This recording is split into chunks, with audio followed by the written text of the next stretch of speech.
بخاری ایک حدیث کی کتاب ہے, اس کے شارح فتح الباری وہ یہ فرماتے ہیں جمہور کا یہ ماننا ہے نمازوں کو جمع کرنے کی اجازت مخصوص حالات میں دی گئی ہے, جیسے سفر وغیرہ میں کوئی مجبوری ہے تو اس وقت میں. ائمہ اربعہ چاروں کے چاروں امام, امام احمد, امام مالک, امام شافعی, امام احمد بن حنبل, یہ تمام کے تمام علماء کرام کے نزدیک بھی عذر کی صورت میں نماز کو جمع کر سکتے ہیں.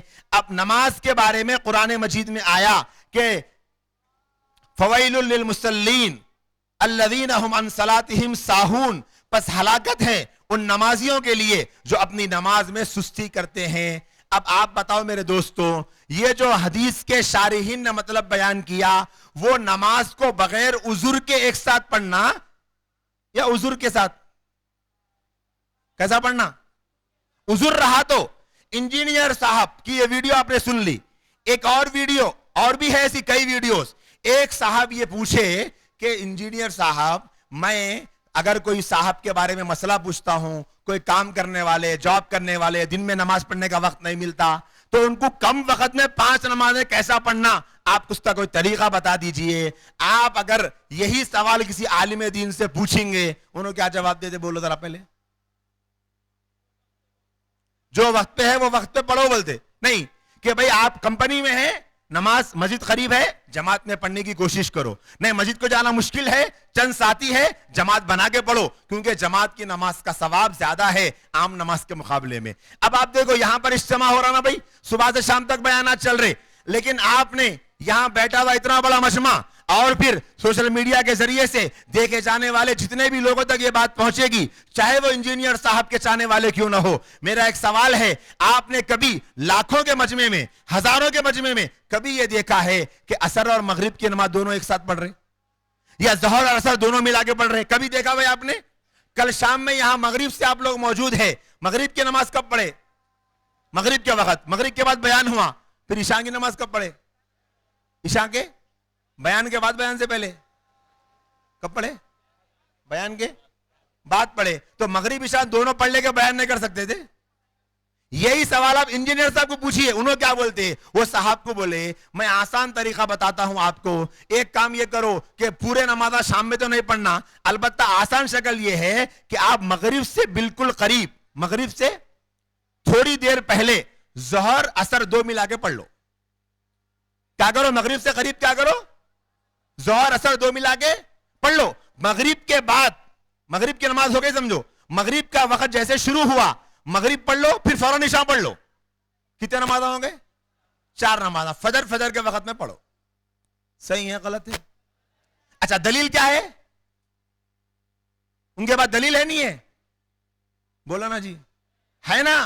اب وہ ان کے پاس وہ کتاباں رکھی ہوئے, اپنے گھر نہیں ہے کتاباں, یا پورے بخاری, مسلم, ابو داود, سنن ابن ماجہ, ترمذی, نسائی رکھے تو یقین کرتے کیا لوگ؟ انہوں رکھ لے کے بیٹھے ہوئے ہیں. کتاباں رکھ لینے سے کوئی آدمی سچا نہیں ہوتا, کتابوں میں جو ہے وہ پڑھ لینے سے بھی سچا نہیں ہوتا. کتابوں میں جو لکھا ہے اس کا صحیح مطلب بتانا سچائی سے تب سچا ہوتا. انجینئر صاحب کیا کر رہے؟ ایک کام کرے, کتاباں رکھ لیے, مسلم شریف میں آیا ہے صحیح بولے, غلط نہیں بولے انہوں, لیکن مسلم شریف کی حدیث کا مطلب غلط بتائے. اور ہماری پبلک انجینئر جیسا کوئی ہے ہی نہیں, ہم بھی وہی بول رہے انجینئر جیسا کوئی ہے ہی نہیں, مگر فرق ہے, وہ الگ براگٹ ہے یا الگ براگٹ ہے. انہوں بول رہے انجینئر جیسا امام کوئی ہے نہیں, ہم بول رہے انجینئر جیسا لوگوں کو بے وقوف بنا کر اسلام سے دور کرنے والا کوئی ہے نہیں. دونوں میں فرق آ رہا. بات سمجھ میں آئی آپ کو؟ نمازوں کو اپنے وقت پہ پڑھنا ہے, مجبوری آ گئی تو کیا ہے وہ مجبوری؟ آپ مینا میں جاتے حج کے موقع پہ, وہاں پر نمازیں جمع ہوتی نہیں ہوتی, کیوں؟ وہ ثابت ہے, اس کا حکم ہے. لیکن انجینئر صاحب کے یہ بتانے سے لوگ جمہور سے ہٹیں گے نہیں ہٹیں گے. پورے علماء دنیا کے یہ بول رہے 5 وقت 5 نمازیں پڑھو, لیکن انجینئر صاحب کیا بول رہے؟ 5 وقت 5 نمازیں پڑھنا افضل تو ہے, لیکن اگر بغیر کسی عذر کے بھی پڑھ رہا تو پڑھ سکتے. خود انجینئر صاحب کی جو اکیڈمی ہے جہلم کے اندر, جہاں پر وہ بیٹھ کے بیان کرتے, اسپیچ دیتے, ان کے ایک بیان میں انہوں نے یہ کہا کہ اگر ہم کو یہاں پر لیکچر کے دوران دیر ہو جاتی ہے ہم ظہر عصر 2 ملا کے پڑھ لیتے. آپ بتائیے علماء کے طریقے سے ہٹ رہے نہیں ہٹ رہے؟ جو علماء کے طریقے سے ہٹتا وہ گمراہ ہوتا نہیں ہوتا؟ ارے بولیے نا. اچھا اگر انجینئر صاحب کی یہ بات کو مان لے اور بغیر کسی عذر کے نمازیں جمع کرنا شروع کر دیں تو پھر مسجد میں کتنے اذان آتے نا؟ کتنے؟ 4. اب دے رہے ہیں 5. اگر ان کو فالو کر لیے تو ابھی لوگ سوشل میڈیا پہ لکھ رہے انجینئر جیسا کوئی امام ہے نہیں کہتے. اگر امام پہلے بولتے تھے اماموں کی ضرورت نہیں ہے, کئی کو ماننا امام کو, امام اعظم ابو حنیفہ, امام مالک, امام احمد بن حنبل, امام شافعی, وہ بھی ہمارے جیسے انسان ہیں, ان کو ہم کیوں ماننا؟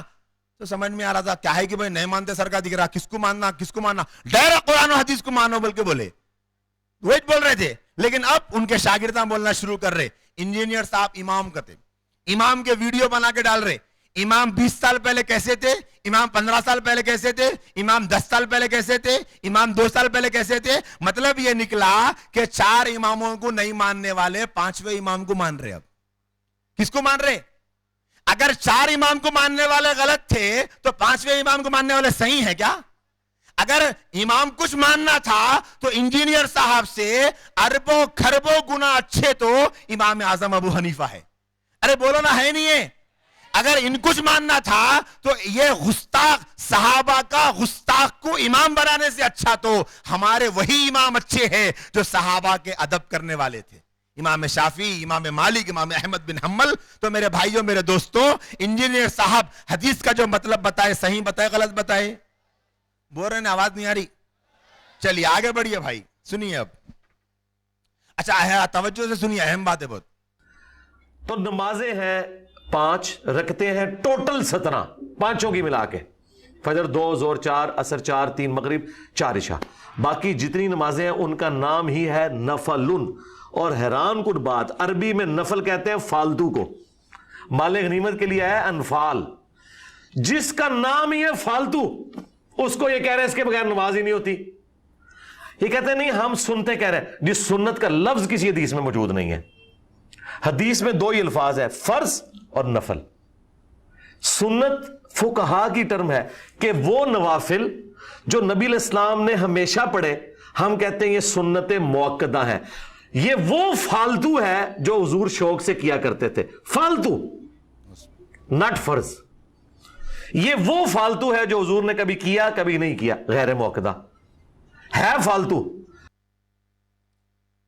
سن لیا بھائی؟ اب یہ سننے کے بعد میں بھی کیا کوئی صاحب انجینئر صاحب کو فالو کر سکتے؟ پیچھے والے پھرنے بول رہے نہیں, آپ لوگ درمیان والے ذرا ساتھ دیو نا, بول رہے نہیں بول رہے. انجینئر صاحب ایسے نبی کے لیے ایسے الفاظ استعمال کر رہے ہیں. ہم سب کا, دنیا کے ہر مسلمان کا یہ ایمان ہے, ہمارے نبی صلی اللہ علیہ وآلہ وسلم کوئی کام غیر ضروری بھی نہیں کرتے تھے. نبی نے کوئی بات بھی زبان سے ایسی نہیں فرمائی. ہم یہ فرماتے, ہم یہ مانتے نبی کے بارے میں, علماء فرماتے. لیکن یہ صاحب کیا بول رہے ہیں, نعوذ باللہ, اللہ کے نبی شوق سے فالتو کام کرتے تھے, کہتے نعوذ باللہ. کیا کسی بھائی کیا اتنا جگر ہے جو انجینئر صاحب کی زبان سے یہ جملہ سننے کے بعد بھی اس طرف توجہ دے سکتا کہ انجینئر صاحب کو شوق سے سنیں گے؟ اچھا اب آپ سنیے, علماء کرام نے جو مطلب بتایا, کیا مطلب ہے؟ سنت موقدہ کس کو کہتے ہیں ہم؟